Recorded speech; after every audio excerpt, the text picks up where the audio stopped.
খোরাম শহর ৪ ক্ষেপণাস্ত্রের মাধ্যমে ইরানের আক্রমণাত্মক অবস্থান জোরদার।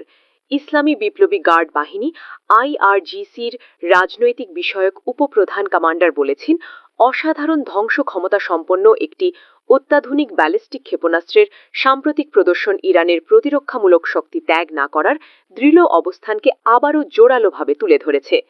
ব্রিগেডিয়ার জেনারেল ইয়াদুল্লাহ জাবানি বৃহস্পতিবার লেবাননের আল মায়েদিন টেলিভিশন নেটওয়ার্ককে দেওয়া এক সাক্ষাৎকারে এসব মন্তব্য করেছেন। তিনি আইআরজিসির নতুন একটি মিসাইল সিটি উন্মোচনের সময় প্রদর্শিত খোরাম শহর ৪ ক্ষেপণাস্ত্রের কথা উল্লেখ করেছেন।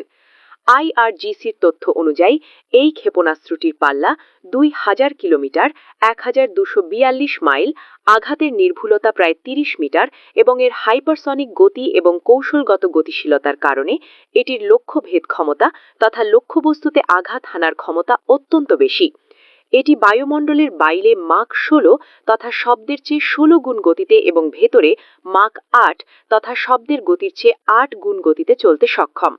জাবানি বলেন, ইসলামী প্রজাতন্ত্রের প্রতিপক্ষদের এই অগ্রগতির প্রতি সতর্ক দৃষ্টি রাখা উচিত এবং তিনি উল্লেখ করেন যে খোরাম শহর ৪ ইরানের বৃহত্তর সামরিক ক্ষমতার কেবল একটি মাত্র অংশ।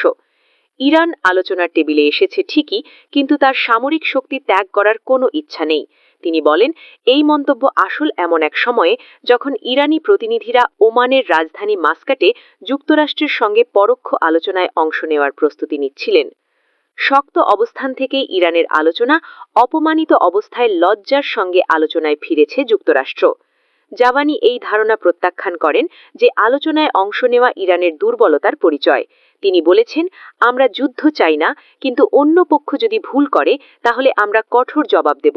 তিনি আরও বলেছেন, তেহরানের আলোচক দল শক্ত অবস্থান থেকে আলোচনায় প্রবেশ করবে।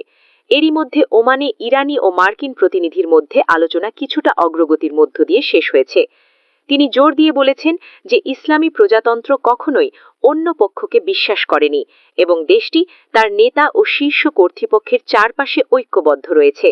আমরা মনস্তাত্ত্বিক যুদ্ধ বা অন্য কোনো শত্রুতামূলক কর্মকাণ্ডে প্রভাবিত হই না।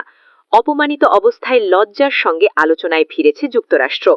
যুক্তরাষ্ট্র কেন ইরানের ক্ষেপণাস্ত্র ক্ষমতা নিয়ে আলোচনা করতে এতটা আগ্রহী, যা ইসলামী প্রজাতন্ত্র স্পষ্টভাবে নাকচ করেছে, সে বিষয়ে জাবানি বলেন, ইরানের উচ্চমাত্রার প্রতিরক্ষা ক্ষমতাই প্রতিপক্ষদের আলোচনার মাধ্যমে এই প্রতিরক্ষা শক্তি খর্ব করার চেষ্টা করতে উদ্বুদ্ধ করেছে। তবে তিনি দৃঢ়ভাবে বলেন, ইরানের প্রতিরক্ষামূলক শক্তি সংরক্ষণ ও আরও জোরদার করতেই হবে এবং উল্লেখ করেন, দেশের প্রতিরক্ষা ক্ষমতা বজায় রাখার বিষয়ে সব রাজনৈতিক ধারা একমত। তিনি আরও বলেন, ইরানি সশস্ত্র বাহিনী যে কোনো আগ্রাসন প্রতিহত করতে পুরোপুরি প্রস্তুত। কোনো বিস্ময়ের সুযোগ থাকবে না। আমরা আমাদের সার্বভৌমত্ব ত্যাগ করব না। তিনি জোর দেন যে ইরানি জনগণ আজও ঐক্যবদ্ধ এবং দৃঢ়।